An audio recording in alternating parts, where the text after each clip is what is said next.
Hi, I'm architect Prerna from Studio Ardete. I'm here at a very newly designed store by Studio Ardete, and the challenge is, if you have the most beautiful items as a part of your store, now it's like a ramp walk model which has to be beautiful, but the dress she's adoring has to be the most in the importance.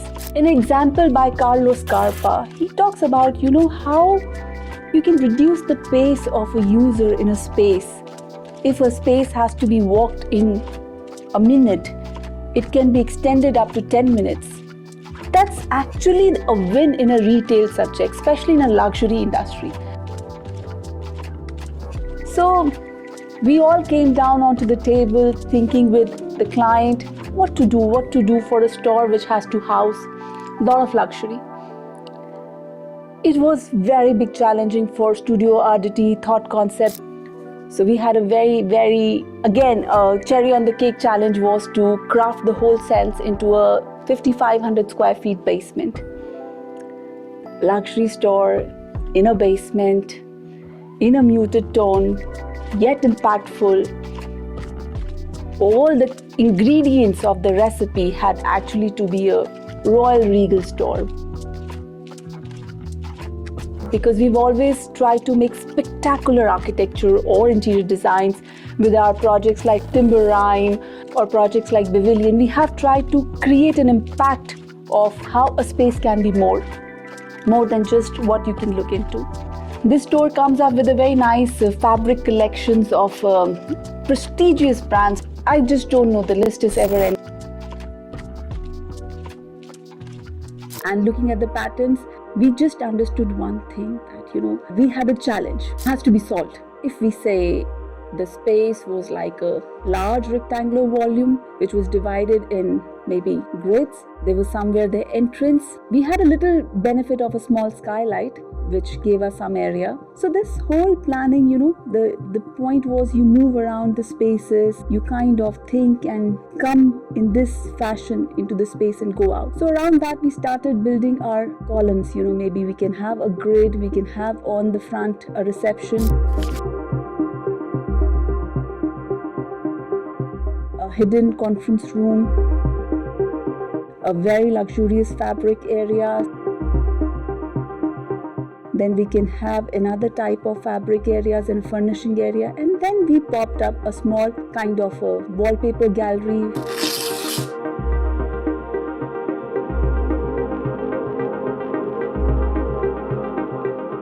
Then we had a hidden conference rooms with some services areas. So kind of this how the plan populated. It may look like a cricket corridor. It's such a big plan. So we did try to add some objects of interest, the reception table with some nice wallpaper, some in between, some artworks that we tried to do. So fundamentally, if I re-explain the space, we tend to create more circulation spaces then more designed areas. So this was a designed area.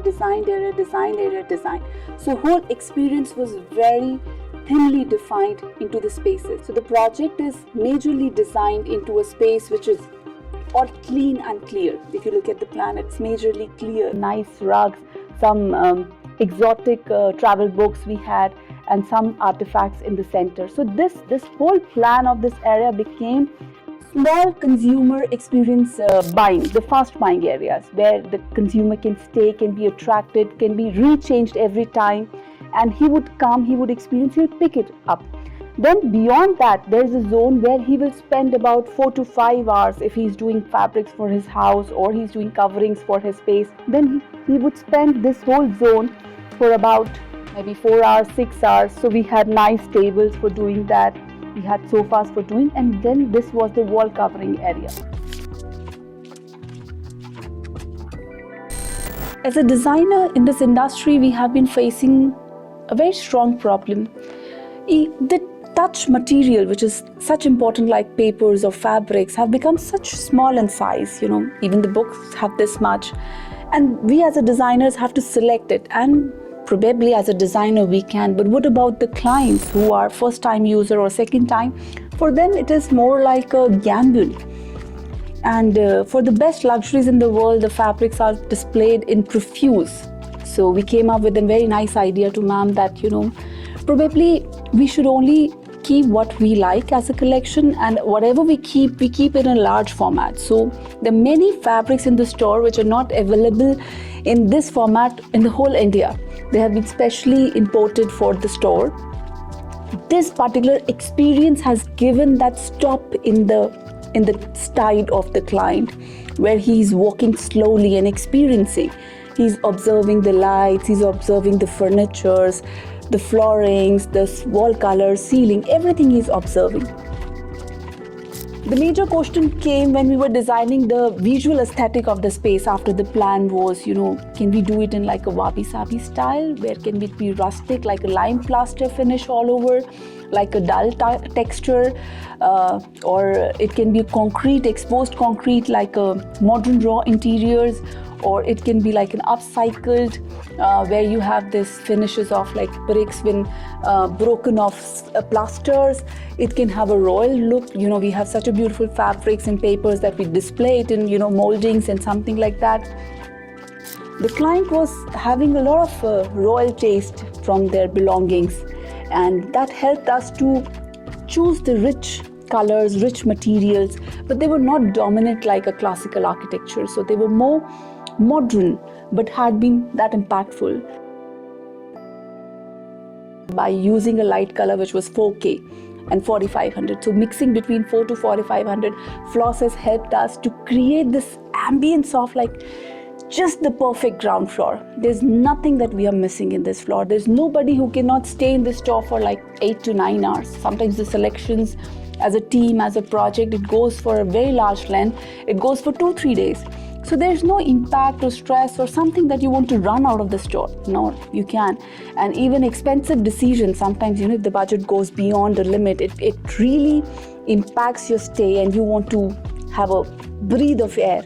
You can move out, but that's not required in the store. It's like you have some zones, you can just zone out and be there.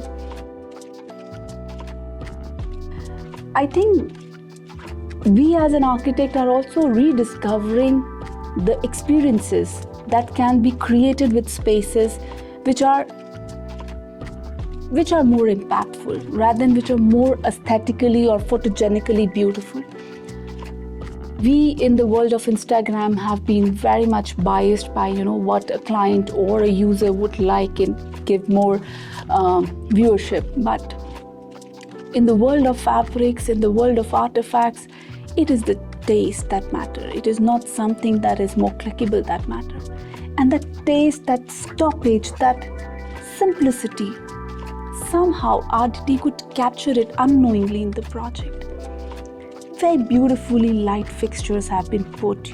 There's very beautiful floss light fixtures we put at some places. It has just brought the right focus to the attention to the person to talk and to understand the language. It's not something sold, it is something chosen. So that type of design challenge, I think Maison taught me and our whole team something that had made us experience that space is really, really more than a design or an aesthetic. Space speaks. Space has its own language and it has its own impact, and it can craft in you that feeling that you actually want it from. And I feel blessed to be part of the project. Thank you.